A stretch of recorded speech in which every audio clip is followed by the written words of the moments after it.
Welcome to Prism, a podcast meant to inform and encourage church leaders. Here we'll cover every area of church life, from assimilation to personal care and everything in between. So regardless of the size, type, or location, Prism will be a guiding light for brighter churches everywhere. And now here's your host, Neal Scoggins. And welcome to another episode of Prism here on the Prism podcast. I'm so excited this time that we are hanging out with a great friend of mine, Pastor Charles Simmons. Now, Simmons, listen, you got to tell me what church you are a part of now, because when we first met, let's go all the way back, man. Let's talk about when we first met. Okay. Were you planting at the time, or you were not planting? So we were getting ready to plant. Absolutely. So, gotcha. Yeah. Yeah. So that was around 2009-ish, getting ready to go into 2010. Yeah, it's been a while. That's been a long 12, time 13 ago. years. Yeah, that's crazy. And I did so as a former church. I don't know if I'm a former church planter or a church planter. I think you're a church planter. Church planter, yeah. So I've been a part of church plants, existing churches, all this other stuff. But as a church planter, even right now, you gave me some great advice, and you kind of directed me in couple of things I needed to do. So at Prism, we talk a lot about the differences in what churches are. Mm-hmm. You know, kind of. Today we're going to talk about big days, but I want you to give me a little background on Pastor Charles Simmons. So one of the questions I wanted to ask: how many churches have you planted? Planted, yeah. Yeah. Somehow I have. And you're only 19 years old. I'm only right. Right, only 19. Only 19. Yeah. Right. Oh man, you're gracious. Well, man, hey, I just wanted to first say, man, how excited I am to be here, and I appreciate you just for this opportunity to be a part of Prism, this podcast, and I've been blessed to kind of be on the journey. I guess now have become somewhat of a serial church planner after doing it a number of times. I started in 2007. Our first church plant, the first church plant was in 2007. Were you in college? I was actually, if I include college, then it was actually 2004. Golly. Yes, I started So the first, I guess it could have been considered. It's actually the college plant in 2004 was larger than any church I've pastored as a senior pastor. Are you serious? Yes. So the very first church plant you planted was larger than any other church that you planted. It was on the campus of Southern Arkansas University. Wow. It was called YCM, Young Christian Ministries. Young Christian Ministries. There you go. And it went from just 13 people to 373 people in like 6 months. Are you kidding me? Yeah. How do you maintain that? I mean, think about it. But because we talk a little bit about, and we're going to get to the rest of these questions here in a second, but we talk about how ministries are different. What was the formula?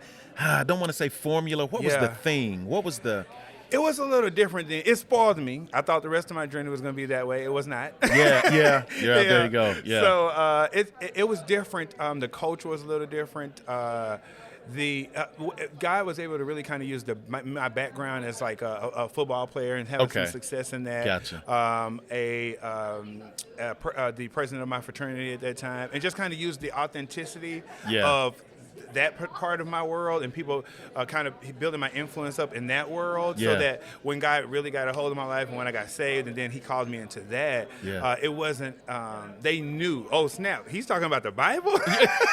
He's talking about Jesus? Not him. And so I think God really kind of used that as a magnet to draw people into the authenticity or the authentic version of who Jesus is, right? Versus just a dipped in a church kind of culture. And so that was that part was really exciting, and man, really, I was really just trying to sweep. I was just so glad. I wanted people to feel what I felt as it relates to what God had did for me. You know? And so all I did was I just wanted to invite people to church. Yeah, that's cool. After having a little bit of success with that, 8 people here one week, 10 people the next week.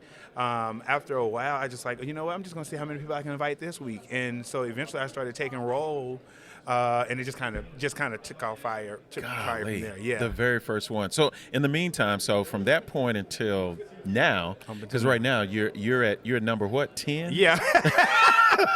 Yeah, You're talking about actually, using the yes. gospel and going a bunch of different ways. You know, because Prism really is about the uniqueness of what the gospel does and what it does in ministry. But dude, you started in college to 373 and Yeah. 10 church plants later, you're still doing it with Connect Church. Connect Church in Little Rock and Conway? Yes, so Connect Church is in Little Rock. We do still have our family in Conway. We still have about 30, 40-ish that supports us there. Most of them, due to COVID, is watching online. But we have about 20 of those or so that commutes back and forth to Little Rock. Okay, man, that's good. So what was the fun part about church planting for you? I know I'm skipping questions here, but what was the fun part about church planting for you? And then we're going to shift a little bit, because I think a lot of people think that church planting and existing churches only have nothing in common. Right. You know, but I think that and you can kind of bridge the gap with that. What was the fun part about church planting? Yeah, I think the fun part about church planting,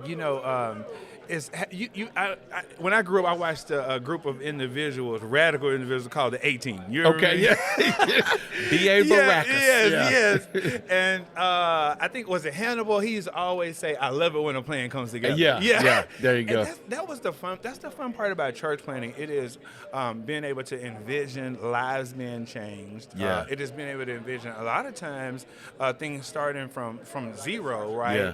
Yeah. And watching God put all of these pieces together, obviously by nothing but faith, and a group of individuals, right? Because it's one thing if I was getting ready to start a business, I had capital set to the side, put a sign out that said now hiring, there you go. And they knew they were going to be getting money for what we were asking them to do. And then you selling your peanuts and you doing what you do. Yeah. This wasn't that. It's like, hey, we're about to reach people for the gospel, and we want you to help us for free. All right. Right. Yeah. And that's church planting in a nutshell. That's church planting in a nutshell. There you go. So shift from church planting to existing churches. Yeah. So how many, and I don't know if you can count, how many existing churches have you been a part of? So as far as existing, and count the churches that you know, I don't want to get into your story a whole lot, but even the first church that you were a part of when you first accepted Christ. Yeah, so as far as existing churches that I've been a part of 1, 2, 3, 4, 5, 6, 7 existing churches. So you've had a life that has a church planting life, yes, and an existing church exactly. life. Now, a lot of people think that they're totally different, right? And they are in a lot of ways. They're distinctives, right? But they have a lot of similarities. So talk about those similarities between church plant and existing church. Well, for one, the church plant, if it's successful, it does become an existing church. So, so here's the deal. Here's the line, and we've been talking about this for a while. We're live at the Arkansas Baptist State Convention, and we're talking about this just briefly. But here's the thing. I want to know, when does a church, do you know, there's no hard and fast rule when a church goes from a church plant to an existing church. What happens? So am I a church plant like 20 years later? Am I still a church plant? It kind of depends on what world you're in. And in some ways, what success you had. Well, yeah, that's true. And it depends on how much money you have to actually do ministry. Okay. If I have an endowment, I'm an existing church. Exactly. If I don't, I'm a church plant. According to my bank account, I'm definitely still a church plant. For sure. You're a church plant. So what are the distinctives between those two, either an existing and a church plant? That's a good question. I think primarily, if we was to think of an existing church plant, obviously we can there are different levels of where we measure success on. Yeah. But typically across the board, if we were to think generally, I think one thing that we would think about is at least some type of stability as it relates to structure and finances, right? Culturally, right, at least as it relates to, there's some type of structure. Now, you may still be trying to define the culture and still trying to tweak it here and there, and that happens throughout the life sometimes of the ministry. Yeah. Now, of an existing church. Of an existing church. Gotcha. Yeah. Even of an existing church, which is one of the similarities, I guess you can kind of say, with a church plant as well. Yeah. I think sometimes the assumption is that if they're 13 years in existence, that they already have an established culture. Now, there is an established culture, but it doesn't always mean that it's the culture that they want. Oh, unpack that a second. Okay. A culture is by two things. Your culture is either going to be by design, right, or default. Okay, I got you. It's either going to be if you're you going do it to on have purpose, or it does exactly. it to you. Exactly. You Yeah. want it to be by design, hopefully, because hopefully that culture is wrapped around or intertwined with your vision and with your mission. Yeah. But oftentimes, right, if the truth be told, oftentimes the culture has defaulted to what it's become. Yeah, right? yeah. And it's not always reflecting the mission, not always reflecting the vision, or even the heart of the current leadership during that time. Yeah, And so that causes you, maybe even 13 years later to be looking at something and say, okay, that was not the why behind that. That's right. We need to re-examine. Yeah, we need a new why. All right, yeah. and I think that's one of the reasons why COVID had a lot of us in somewhat of a spiritual schizophrenia, because it caused us to look at our current culture and really had to make an honest assessment on whether or not this has happened by design or default. You know what? Let me chase a rabbit, and we may not even get to all of these right now. Do you think that COVID and just the change, because it can't just be COVID. Right. It's got to be how we responded, how we're responding now coming out of this global thing that's going on. Right. Do you think that existing churches now are asking the questions that church plants ask before they started? I don't even know how to ask that question, but you hear what I'm saying? An existing church, hey, we're going down this road. We have this matrix for success or bar of success. Do you think that now existing churches, because that global thing has changed, yes, do you think that their mindset, successful existing churches, yes, do you think that the ones that have succeeded in making I hate to use this word pivot, made this pivot, do you think that they shifted their mindset more toward what a church plant would do? Absolutely. Okay. 100%. Yeah. I think that Corona and COVID, in a number of ways, especially if I could just speak like as it relates to statewide for sure, especially Arkansas, caused a lot of our churches to, and how can I say this? If I would say divinely suffer, if there was ever a way to put it. Yeah. Well, I mean, look at the life of Joseph. And Joseph would not be in specific position had he not had to, and if, for lack of a better term, divinely suffer. Yeah. And it caused a lot of pastors and existing churches to really look at the way that they were doing things and have to now really forge systems and forge thought processes in the same way a church planter would start out doing as they're trying to build something up. Wow. So would you say, I don't want to put words in your mouth, would you say that some existing churches are now church plants? I would.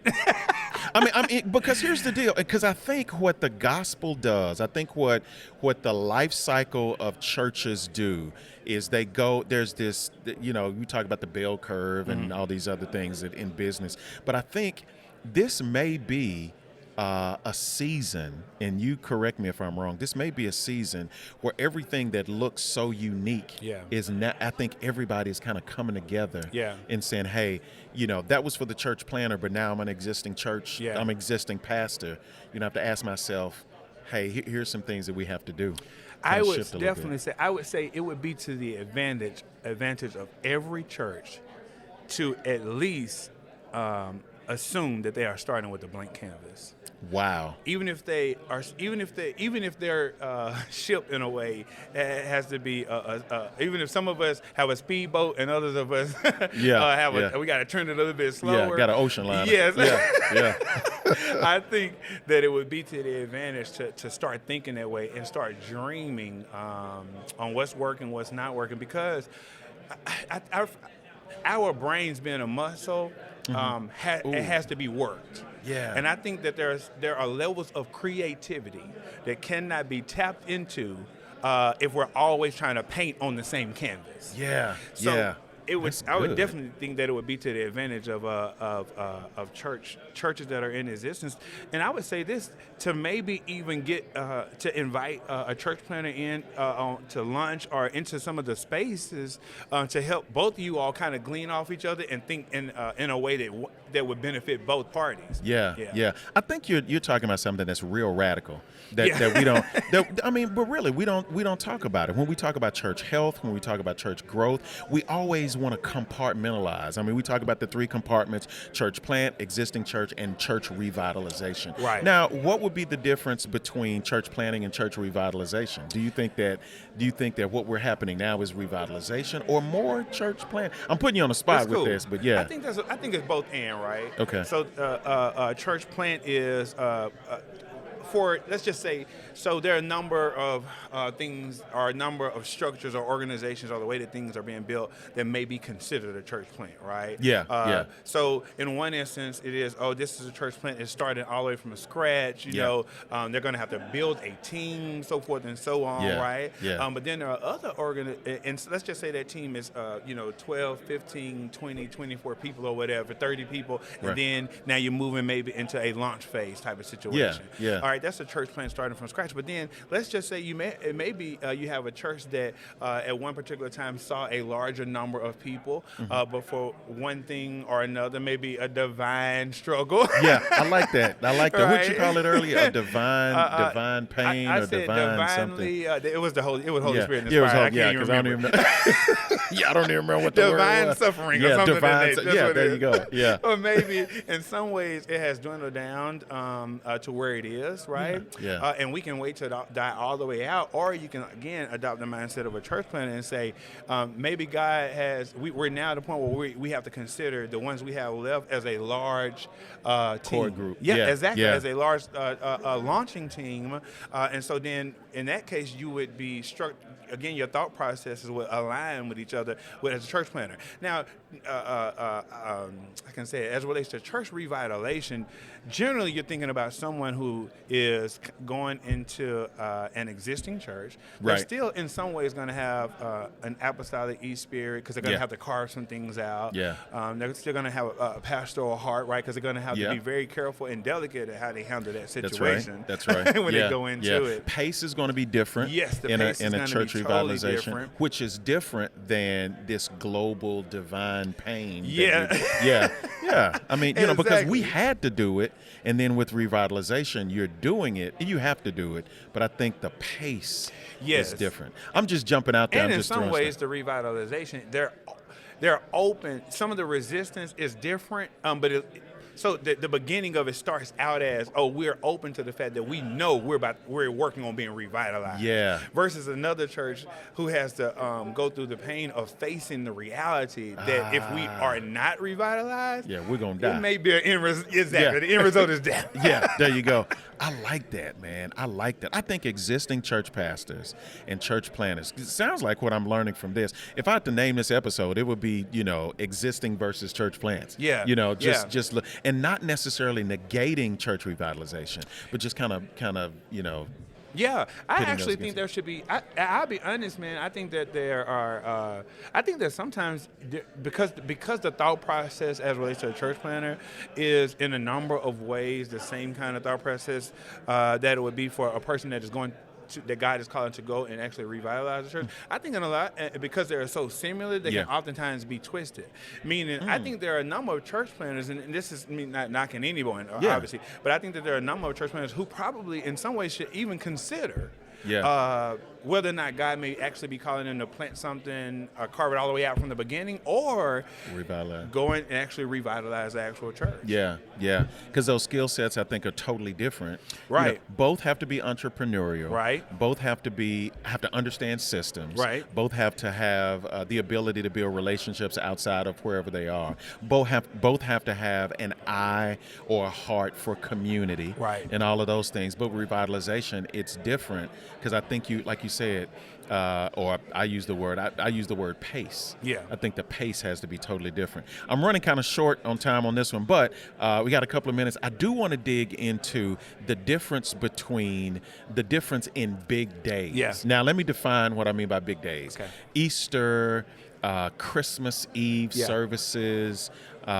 In some cultural contexts, New Year's Eve, New Year's Day. So let me hit you with this, and this is kind of messed me up a little bit. So growing up in an African American church environment, New Year's Eve was a big day. Yes. The more I get around other cultures, whether it's Hispanic, Anglo, or even multicultural, New Year's Eve is not a thing. Right. It just does not exist. Exactly. In the African American inner city context, Christmas Day is something. Sometimes they go to church. Sometimes they go to church on Thanksgiving. Christmas Eve is the day that you invite Uncle Bobby to come to your house and give some cook. But in the multicultural, multi-ethnic, or even the Anglo churches, that's a big day. Yes. I mean, so let's pick some of these. And you and I were talking earlier about Easter. Let's talk about Easter first, as it relates to church plants and existing churches, and the expectation of those big days. Yes. So, so it could be. So I think naturally, and it's there's two parts when it comes to Easter and a church plant, right? Right. One part of Easter is whether or not you're launching on that day, right? Okay, there you go. Okay, so unpack. We may go a little long. Unpack on this one just a little bit when you start talking about launching on Easter. Oh, because I'm gonna tell you. So you know how I feel as a church planter about launching on Easter. Yes. I don't. Right. Man. I don't do it. Dude, oh my God. Let me tell you, I have launched on Easter 3 times. Okay. And each time I have regretted launching on Easter. I got you. You're talking about a heartache. Oh my God. Well, why? So break that down. Why now? If I'm a church planter, I'm Bobby the church planter, and I want to plant this church. I want to launch, and I want to launch on Easter. And Bobby, let me help you. Choose a better day. You said choose a better day. Choose another day. So why choose a better day? Okay, the reason why is because Easter. Okay, so for a church plant. So let me flip it around and come back to the church plant. Okay. As an existing church, right? Okay. When I'm thinking about Easter, I'm thinking about bringing families who are already known back to church on this day, that on at least the one day, the Super Bowl of the year, that we know that people are going to go to church and their families. Okay, right? I got you. I know that if they are as an existing church, I know that if they are thinking about going to church on any other day, they're already thinking about my church. Right, because historically, either mama was there or their parents was there, or they have a history with my church, so they're going to come on that one day. They have a church that they claim. Yes. Gotcha. Already. Yeah, already. Gotcha. Okay. Easter is not for a church plant. Is not so, right? They don't know anything about your church. You are trying to petition people to come, and you are banking on the power of the blood of Jesus, right? And the fact. And even though we've been successful at getting people there on that day, it's the heartbreak after that. Yeah. Meaning you get a large group of people in on that day. Yeah. But across the board, most church plants are going to dwell down. Yeah. And a lot of times, you cut in half on the second service. I mean, the stats go. I mean, let's say you get 100, and then that next service is, and I think that it's less. Yeah. I know it's happened to me. So you get that first day, and then you get 50%, and then you get 50% of that last 50%. Yeah, 50% of that. And then you're looking for the bottom, going, when is this thing gonna stop? I got 6 people, and now I got to build it back up. But it's summertime, and everybody on vacation. Right. Exactly. Oh, and especially right in the South, because Easter is generally around April-ish. Yep. So then it's going into the summer, and then it's over. Yeah. And then I got to pray and wait for the power of God to bring people back. Yeah. You need counseling and therapy and all of that. That's right. That's right. There you go. I'm just saying. That's it. Versus an existing church as it relates to Easter. Your heart is kind of buffered there already because you've had some history on what Easter is already going to look like. Yeah. So an existing church, the big days for an existing church are big days to finish the quarter or start the quarter, depending on when it is. It's to reclaim. Yes. It's a good reclaiming Sunday. But a church plant, it's like. Yeah, it's you don't know what that day is going to look like, and historically a lot of people like things that are new. So even if that's a huge day, you just got to know not only you be prepared for that, but your team. because the way that your team is going to feel, it's like, woohoo, you know, we just won the playoffs, and then the first game you get in the playoffs is like. And you get smoked. Yeah. As a Dallas Cowboy fan, I know all about it. I'm just saying. I'm just saying. There you go. I know completely what you're talking about. You could play an awesome season. You can win the NFC East, and then you get to December, and there is no Santa Claus. There is no Santa Claus. There you go. Right. Charles, I appreciate you, man, just kind of breaking that out. I'm going to have to bring you back at some point. Yeah, man, because I can't wait to talk about the what we call the watch night service. The watch night service. Between those two. I do want, for real, I do want us to talk about that at some point. We're going to deal with that, about church plants. Yeah, man. Charles Simmons, pastor of Connect Church in Little Rock and Conway. Little Rock in person, Conway online. And who knows what else you may be doing a little later on. You do a lot of stuff in leadership as well. I know you do some leadership stuff. I do, man. I do a lot of leadership training, just teaching people that you know, God really wants us to thrive and not sink or survive. He wants us to thrive in time management and things of that nature. And it's really hard for people to be the type of leaders you want in the church if they're not that type of leader in their life. So I really do a lot of leadership deals to help churches and help pastors level up their leaders so that they'll actually be able to be all that God has called them to be in a holistic way and not just what you think that they want to be on Sunday. That's the bomb. We're going to put your contact information in the show notes we can contact you. Pastor Charles Simmons, thank you so much for being on Prism. Thank you, my brother. This version. This is the second episode or the third. I don't know which one. Come on. Yeah, you are. I got to have you in the top 5. It's been a pleasure. Yeah, indeed. Thank you for joining us for this episode of Prism. Thank you, sir. Thanks for listening to this episode of Prism. We hope you enjoyed it and learned something new. If you did, or even if you didn't, be sure to follow, like, and subscribe so you'll never miss one episode